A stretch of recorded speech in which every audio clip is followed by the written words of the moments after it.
Halo, perkenalkan nama aku Cici Febrianti. Kali ini aku akan melaksanakan tugas Latsar CPNS 2022 yang berjudul Aku, Smart ASN dan Instansiku. Sesuai dengan tema kali ini, maka aku akan menjelaskan sedikit tentang aku dan instansiku yang berlandaskan dari materi Smart ASN.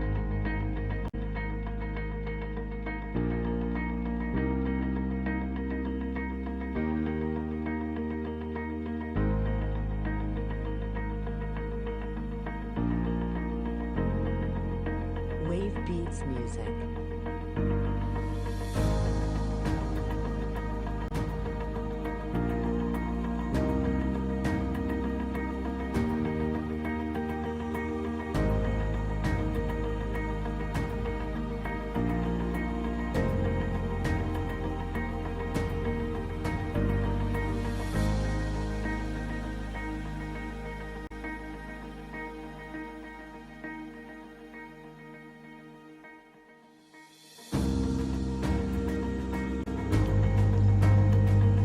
Aku bertugas di Badan Perencanaan Pembangunan Daerah Litbang Kabupaten Kaur Provinsi Bengkulu. Adapun visi misi dari Bapeda Litbang Kabupaten Kaur Provinsi Bengkulu adalah visinya itu terwujudnya Kabupaten Kaur yang bersih, sejahtera, energik, dan religius dengan pemerintahan profesional dan berkeadilan. Dari visi ini, untuk mencapai visi ini, maka ada beberapa misi yang harus dilalui. Yang pertama yaitu misi mengenai memperkuat tata kelola pemerintahan yang bersih, efektif, demokratis, dan transparan. Misi yang kedua yaitu untuk mencapai visi tadi, yaitu menerapkan tata kelola pemerintahan yang baik atau disebut dengan good governance dan menerapkan prinsip-prinsip pembangunan berkelanjutan atau disebut dengan sustainable development. Yang selanjutnya itu ada misi ketiga adalah meningkatkan kemampuan aparatur pemerintah daerah sesuai dengan bidang kerjanya masing-masing. Dan yang terakhir misi keempat yaitu meningkatkan sinergi dan kerjasama dengan pemerintah pusat maupun pemerintah provinsi dan pemerintah daerah secara vertikal atau sekitar dan seluruh instansi vertikal yang berada di wilayah kabupaten. Adapun struktur dari Bapeda Litbang itu sendiri yang dipimpin oleh kepala badannya itu Bapak M. Suhadi ST dan dibantu oleh Bapak Sekretaris Pak Elvi Sofyan. Di bawah naungan Pak Sekretaris ada Kasubag Umum dan Kepegawaian, ada Kasubag Keuangan serta Kasubag Perencanaan dan Pelaporan. Nah, di Bapeda Litbang Kabupaten Kaur terdapat 4 bidang, yaitu bidang perencanaan, pengendalian dan evaluasi serta pembangunan daerah. Yang kedua itu ada bidang pemerintahan dan pembangunan manusia atau disebut dengan PPM.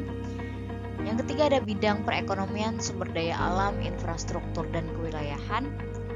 Dan yang keempat yaitu ada bidang penelitian dan pengembangan. Masing-masing bidang tadi adapun tatarannya atau turunannya terdiri dari masing-masing subbidangnya. Di bidang perencanaan terdapat subbidang perencanaan dan pendanaan. Ada juga subbidang data dan informasi, dan yang terakhir ada subbidang pengendalian, evaluasi dan pelaporan. Begitu juga dengan di bidang PPM ada 3 subbidang, yaitu subbidang pemerintahan dan politik. Yang kedua ada subbidang pendidikan, mental dan budaya. Yang ketiga itu adanya subbidang kesehatan dan kesejahteraan rakyat.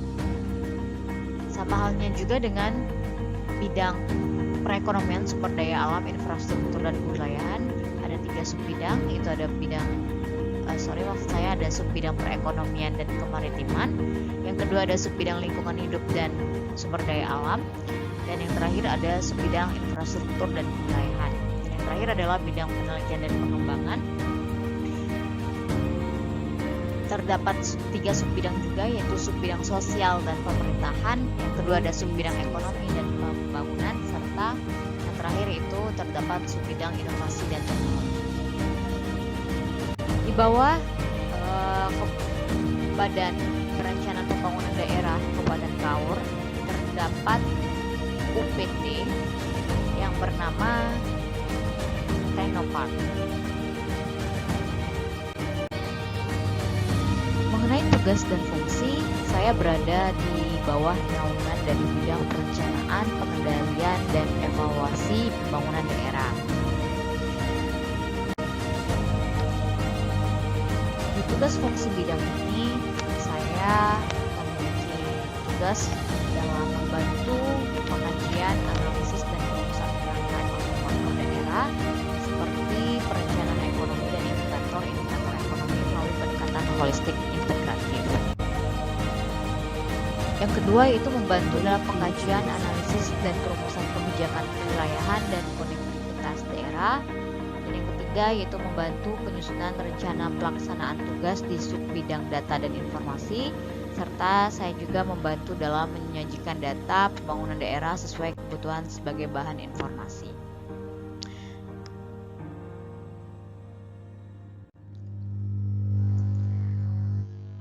Adapun salah satu contoh dalam tugas dan fungsi yang sudah saya kerjakan yaitu SAKIP atau Sistem Akuntabilitas Instansi Pemerintah, yang dimana koordinator berada di Bapeda Litbang Kabupaten Kaur.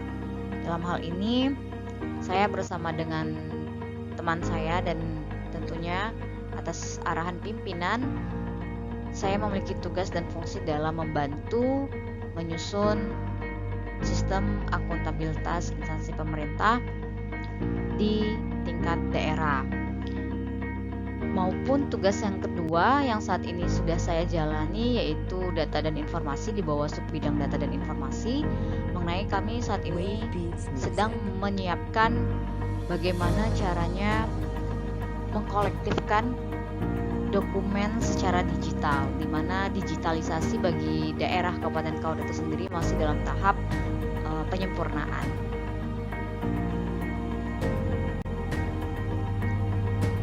Oleh karena itu, adapun rekomendasi yang saya harapkan dari diri saya sendiri untuk kedepannya agar lebih baik lagi setelah mendapatkan materi, terutama Smart ASN, dan untuk mengaplikasikan ke instansiku, aku dan instansiku terutama, maka saya menerapkan pengetahuan dasar berinteraksi yang pastinya sangat memiliki manfaat atau rekomendasi untuk kedepannya yang sangat insya Allah berpengaruh signifikan dalam berinteraksi, partisipasi, dan kolaborasi baik dalam ruang digital maupun keseharian dalam dunia pekerjaan yang sesuai dengan kaidah etika digital dan peraturan yang berlaku seperti pada manajemen kelola data, adanya sinergi partisipasi dan juga aksi dalam komunikasi. Nah, jika ini berkolaborasi sehingga dapat menghasilkanlah kemampuan digital melalui kreasi konten maupun kemampuan dalam berinteraksi dan menghasilkan dokumen-dokumen yang lebih baik lagi.